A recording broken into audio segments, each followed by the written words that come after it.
Muy buenas, estimados vecinos, amigos, compañeros, ciudadanos, nuevamente con Cantaclaro TV. Hoy vamos a tratar un tema realmente importante para el país que tiene que ver al que hemos tildado el gobierno de la muerte y llamamos y convocamos a luchar por la vida. Vamos a hacer un recuento de algunos hechos que nos llaman la atención, que han sucedido en estos meses, en el verano intenso que estamos viviendo, que estamos sufriendo o que estamos gozando, dependiendo de la situación en la que se encuentre cada uno.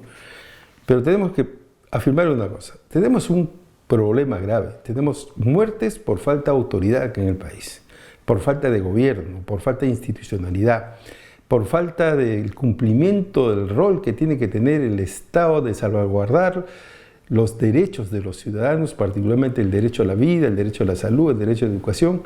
Tenemos una situación grave que vivimos en el país, producto de la inacción del Estado, producto de la inacción de los diversos niveles de gobierno y la complicidad de un Congreso que ha tocado fondo en términos legislativos para desproteger a los ciudadanos frente a los distintos problemas que pueden venir de parte de quienes regentan edificios, de quienes construyen plazas públicas, de quienes construyen puentes, de quienes manejan los servicios de salud.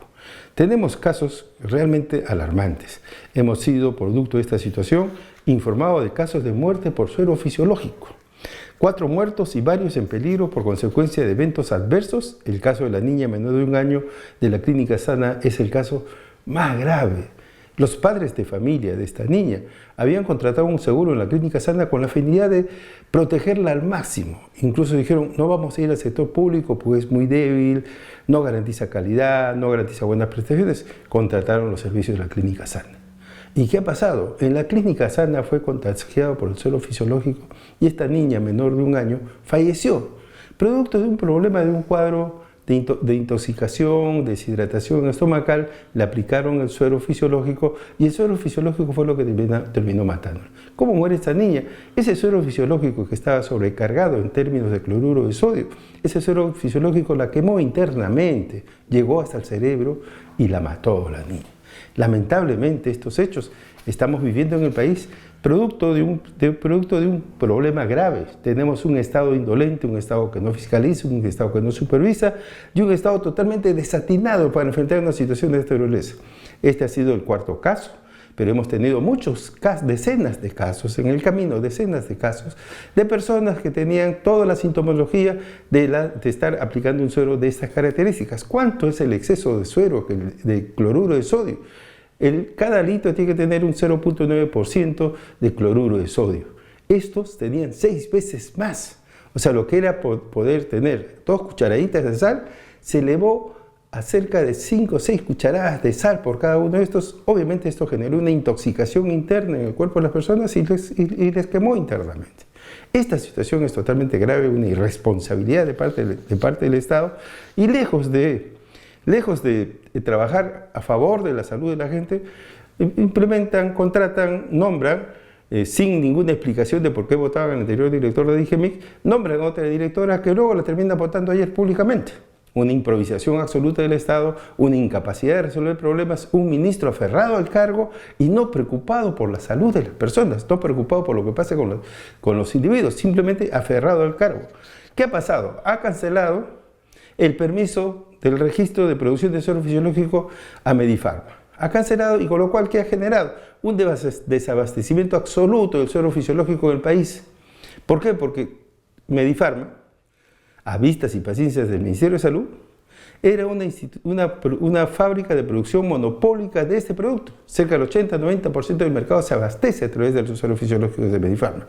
¿Y qué ocasiona esto? Que no tengamos suero fisiológico en el país para atender a los pacientes.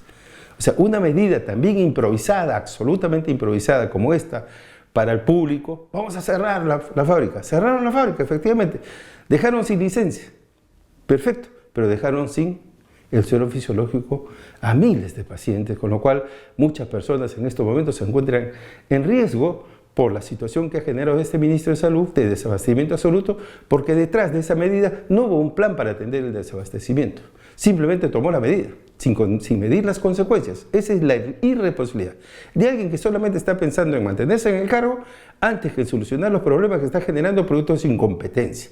Un ministro incompetente, ineficaz, incapaz, solamente puesto en el Ministerio de Salud por cuotas de poder entre la coalición mafiosa que lo ha puesto ahí por ser miembro de APP, lo ha puesto en ese puesto con la finalidad de cogobernar el país y no les interesa la vida de los peruanos. No les interesa para nada al señor Acuña, a la señora Dina Boluarte, a todos sus aliados, la vida de los peruanos. Y eso es lo que están haciendo. Entonces tenemos un grave riesgo para la salud de los pacientes. En estos momentos todavía no ha sido superada el tema del desabastecimiento. Hay algunas medidas que se están tomando. ¿Y cuál es la medida que se le ocurrió al ministro? Que frente a la situación, bueno, entonces como había inmovilizado todos los lotes, incluso los que no tenían problemas en términos de producción, como han inmovilizado, nuevamente hay que recuperarlos, hay que hacerle los controles de calidad para nuevamente a poderlos entregar en el sistema de salud. O sea, claramente ninguna autocrítica, ninguna asunción de responsabilidad política, un ministro totalmente incompetente. Este ministro, además, contribuyó a que lejos de establecerse mecanismos de mayor control en la producción de estos sueros y de todos los medicamentos en el país, relajó estos controles. Se emitió el año pasado el Decreto Supremo 810-2024 con el objetivo de ampliar los plazos de notificación obligatoria de eventos adversos frente a medicamentos. Antes de este Decreto Supremo era un solo día que tenían los establecimientos de salud para informar frente a ocurrencia de eventos adversos en situaciones de consumo de medicamentos.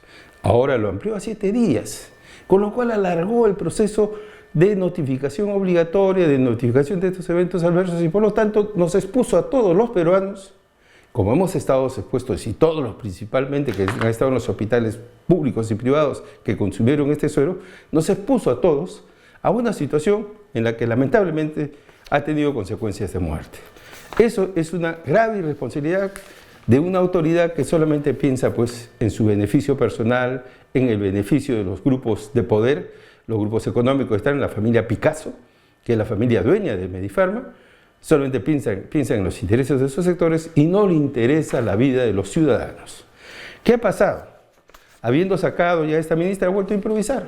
Han nombrado a un director encargado de DIGEMIC. Que tiene muchos problemas, incluso en términos de la conducción anterior. Ha sido alguna vez incluso destituido del cargo por tener conductas impropias en la zona de Ayacucho.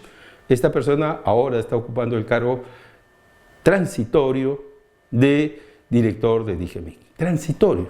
Es un médico y con los reclamos que vamos a tener alrededor, porque supuestamente los químicos farmacéuticos reclaman para sí la conducción del DIGEMIC, porque ellos son químicos farmacéuticos deberían ver todo lo que es política de medicamentos. Entonces hay se está generando hasta un problema entre profesiones que lo tenemos grave a partir de la persistencia del colegio médico de ser los únicos que hacen los actos médicos. Tenemos un problema grave que se está generando entre las profesiones adicionalmente por falta de tino, por falta de calidad en términos de las decisiones de la autoridad. Entonces hay una serie de cadenas de fallas y los riesgos para la salud de la población que se han cometido en esta oportunidad y como vemos hay una producción ineficiente de Medifarma, hacer suero con concentraciones altas de sodio muy por encima del estándar. Eso debió ser controlado.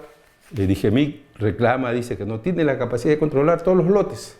Y también es cierto, porque el DIGEMIC es una institución con pocos recursos y poca capacidad de fiscalización de todo lo que es la calidad de los medicamentos. Esto lo ha dejado en manos de los propios laboratorios, sus propios mecanismos de control y supervisión de los laboratorios. Obviamente en Medifarma fallaron todos esos mecanismos y tuvimos un lote de producción de suero encima de los estándares exigidos para lo que es el cloruro de sodio.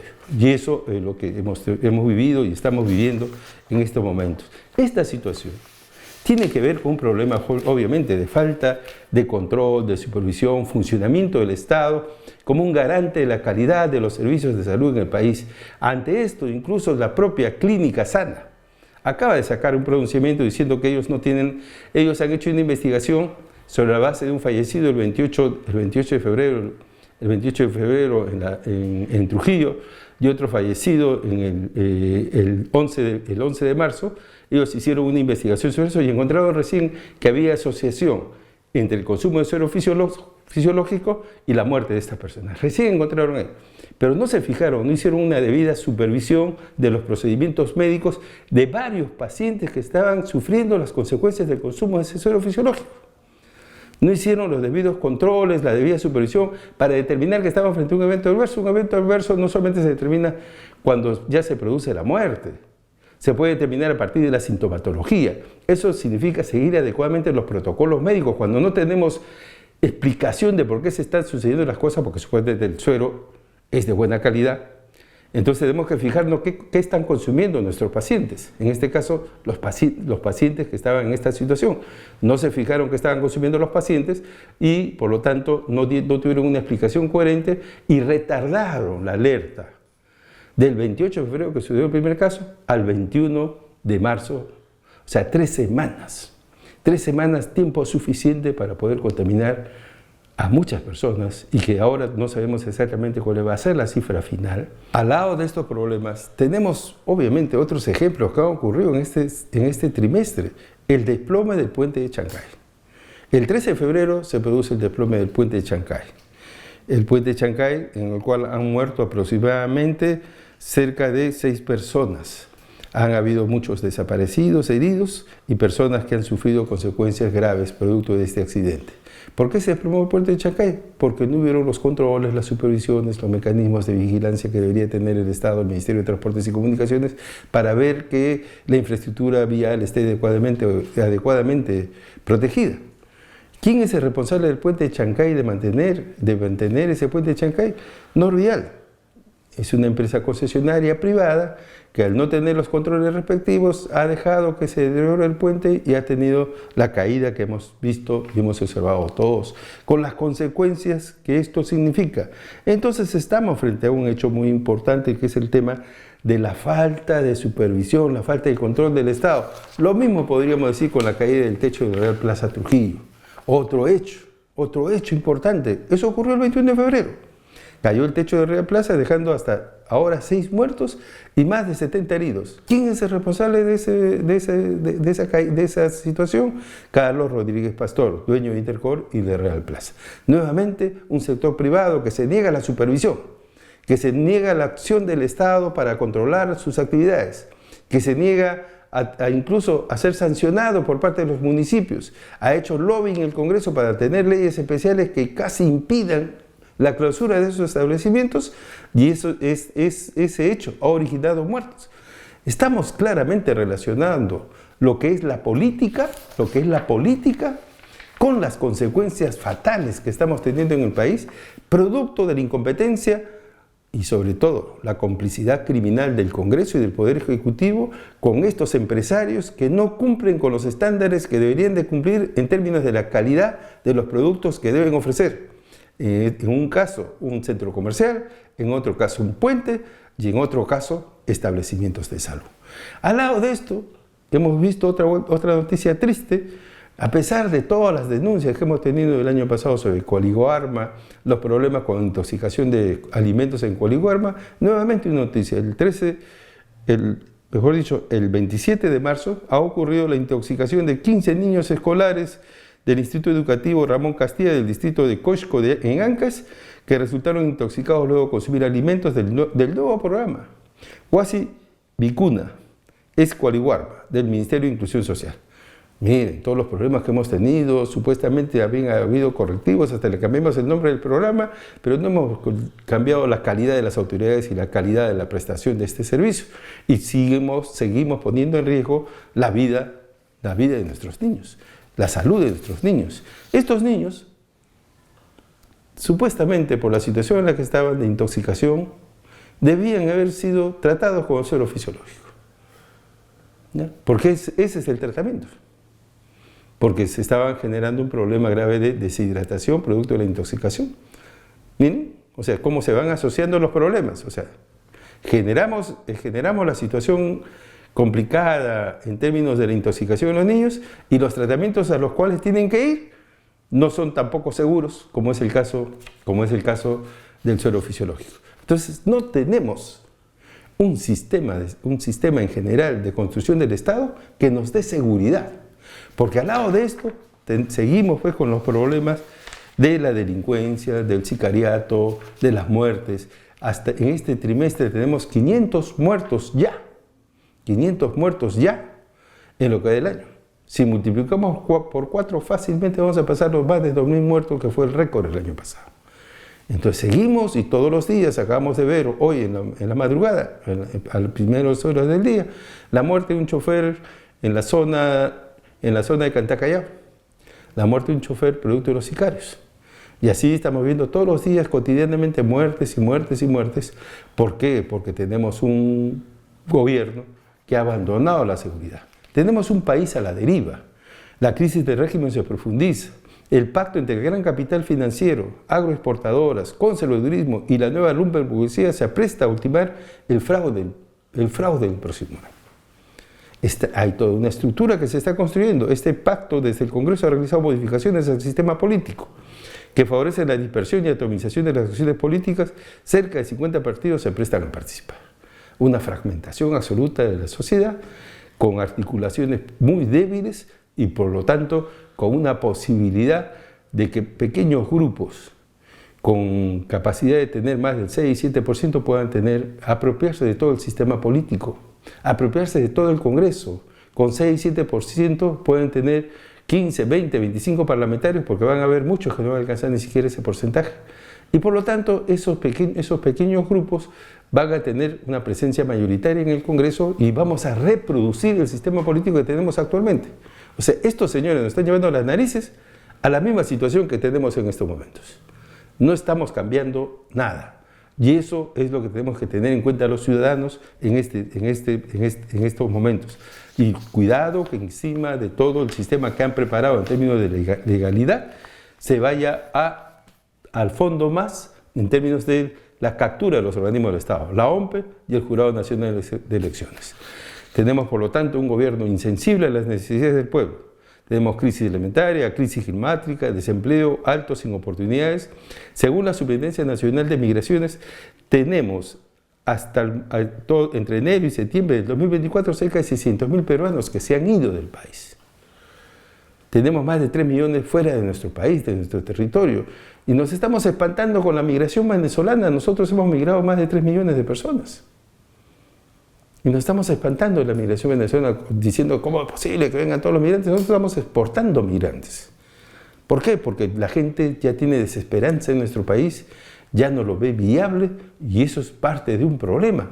Estamos construyendo un Estado fallido y eso no es posible. Eso tenemos que pararlo todos los peruanos. Según los datos del SINADEP, como ya lo he dicho, tenemos 520 muertos hasta en este trimestre y estamos yendo rápidamente a una situación. ¿Cuál es la respuesta que nos presenta este gobierno? La respuesta frente a estos problemas es generar la visión de un cuarto de guerra. La señora Presidenta de la República nos ha planteado que tiene un cuarto de guerra para enfrentar la delincuencia, el sicariato, la inseguridad. Un cuarto de guerra que para lo único que está sirviendo es para desprestigiar a la Fiscalía, para pedir la toma de la Fiscalía por parte de la coalición mafiosa, para capturarla de manera completa y garantizar de esa manera su impunidad. Eso es lo que está pidiendo el presidente y por eso está una campaña intensa contra la Fiscalía, lejos de asumir sus errores, sus incapacidades, su incompetencia, solamente su preocupación en sus detalles estéticos, sino la preocupación en el país, es que nos está llevando a esta situación. Hemos tenido el día 21 de marzo una marcha que nos da esperanza, una marcha de despertar de la ciudadanía, porque la declaratoria de emergencia todos sabemos que no sirve para nada. No nos sirve para nada que los soldados estén paseándose por las calles de Lima. Está bien que tomen aire, está bien que conozcan cómo se transita en la ciudad, tengan contacto con los ciudadanos, pero no sirve para responder al problema de la emergencia delictiva que estamos teniendo. No ha parado, sigue creciendo la emergencia delictiva. Y los militares están en los lugares menos adecuados, no están en lugares de mayor riesgo. ¿Qué hacen en Miraflores? ¿Qué hacen en Barrancos? ¿Ahí están matando a las personas? No vemos la misma cantidad de militares en Los Olivos, no vemos la misma cantidad de militares en Comas, no vemos la misma cantidad de militares en Villa Salvador. Pero si estuvieran, no tienen capacidad para perseguir la delincuencia. Entonces estamos solamente haciendo la finta que tenemos una preocupación, una ciudad militarizada, pero que en la práctica no está respondiendo a los problemas en profundidad, resolver el problema de la inseguridad de los ciudadanos. Y frente a eso que hemos tenido una defensa tosuda de un ministro del Interior que no ha hecho absolutamente nada y se ha dedicado más a tapar sus actos delincuenciales y las de la Presidenta de la República. Eso, obviamente, la ciudadanía lo rechazó y por eso la marcha del 21 de marzo ha sido una marcha muy importante porque ha puesto al Congreso contra la pared y nos ha demostrado que los ciudadanos, cuando nos organizamos y nos movilizamos, podemos imponer decisiones de política al Estado. En este caso, hacer retroceder al Congreso de la República y hacer que censure a ese ministro en contra de su propia voluntad del Congreso. O sea, no es que los congresistas han ido prestos a censurarlo, no han querido hacerlo hasta el último momento. Pero ante la evidencia, incluso de su intervención para buscar bloquear la marcha, tratando de atraer a los artistas, tratando de declarar la marcha como una marcha política, como si eso no fuera política. Dejémonos de arrebatar el tema que lo político son solamente para algunos y no es para todos los ciudadanos, y que todo lo que pasa en nuestro país es político, y por lo tanto la política es un elemento sustancial en la vida de las personas, y nos quieren hacer creer que la política no sirve para nada. Lo que no sirve para nada son esos que hacen política de la manera como hacen estos señores que están gobernando el país. Entonces todas las marchas son políticas y había una banderola inmensa desplegada que decía todo es político, que marca un poco ese rol. Si hay salida frente a esta situación, si hay salida, porque no todo es pesimismo, hay salida. Y por una parte de la salida es el acuerdo que tienen las distintas fuerzas políticas por encontrar una salida democrática, popular y constituyente a la crisis.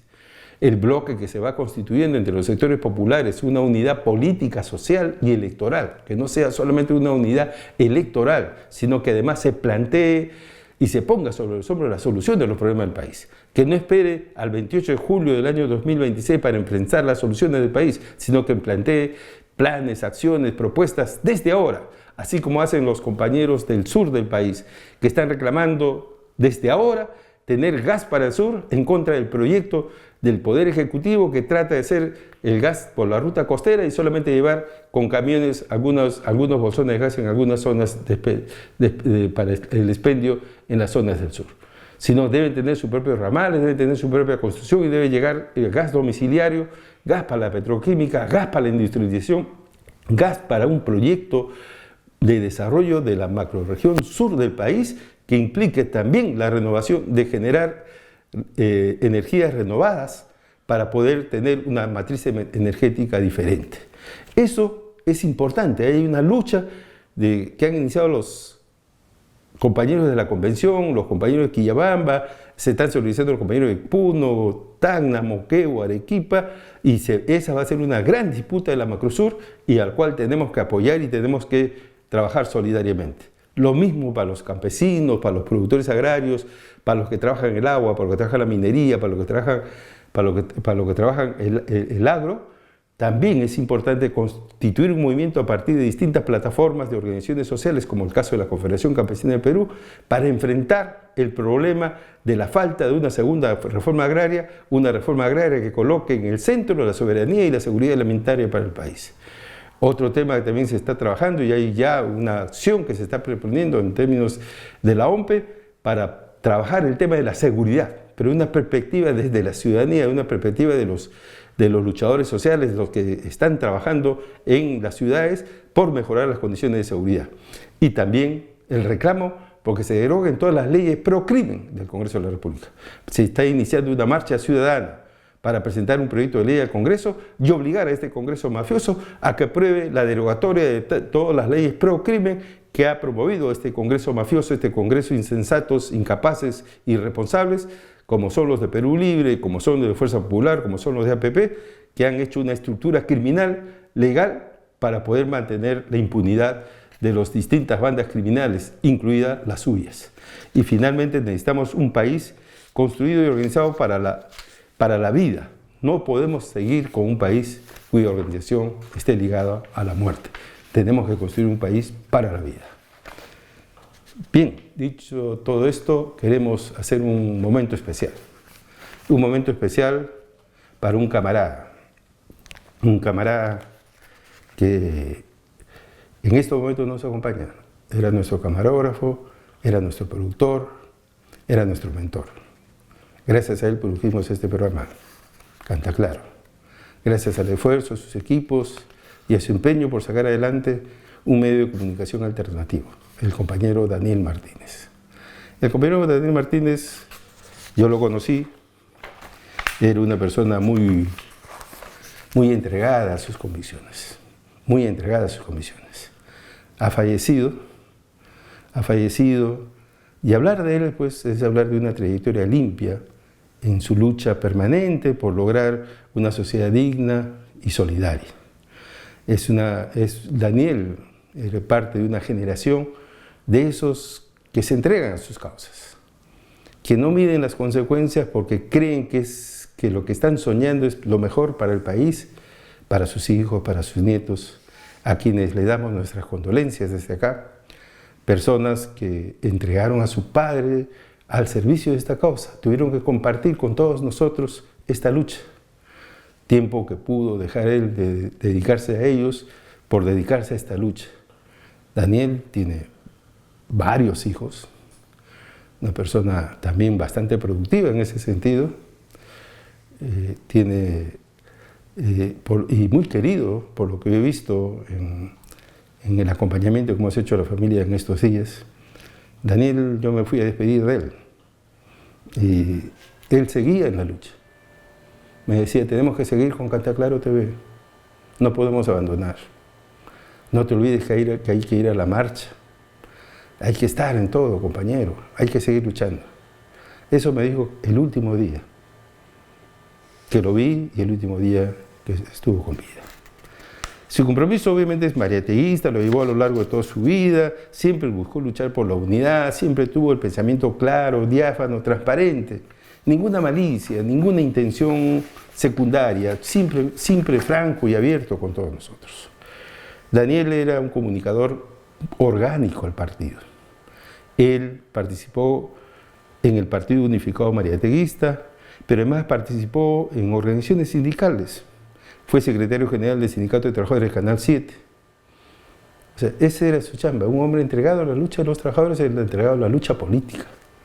Ese era Daniel. En la década de los 70, Daniel inicia su militancia en Vanguardia Revolucionaria. En esa época, la Vanguardia Revolucionaria lo dirigía Ricardo Lex. Él ingresa al Partido Unificado Mariateguista con Javier Descanseco Cisneros y era parte de la Secretaría de Comunicaciones con Raúl Wiener y Alberto Pompiu, otro querido camarada, otros queridos camaradas de ruta, de lucha. Alberto se nos fue hace algunos años también, y hoy también queremos, al lado de Daniel, reconocerle su enorme valía. Daniel llegó pues obviamente a tener varias funciones, formó su Instituto de Comunicación y Desarrollo con Tulio Mora, Álvaro Villarán y Clodomiro Landeo. También su incansable compromiso con los gremios nacionales, muy vinculado a la CCP, siendo parte de sus diversos congresos. Hoy ha partido un gran compañero en estos días y un mejor amigo. El compañero Daniel estuvo presente incluso en los últimos eventos nuestros. Estuvo en el Congreso de Lima Metropolitana del Partido Socialista, acá su credencial, el año pasado. Ocupó el cargo de secretario de Comunicaciones del Partido Socialista Lima Norte. Estuvo con nosotros de delegado pleno en el Congreso Nacional de octubre, donde me eligieron secretario general del Partido Socialista. Daniel, un tipo que no tiene ningún parangón, y podemos decir como Bertolt Brecht, ha muerto un imprescindible. Daniel Martínez, presente. Gracias.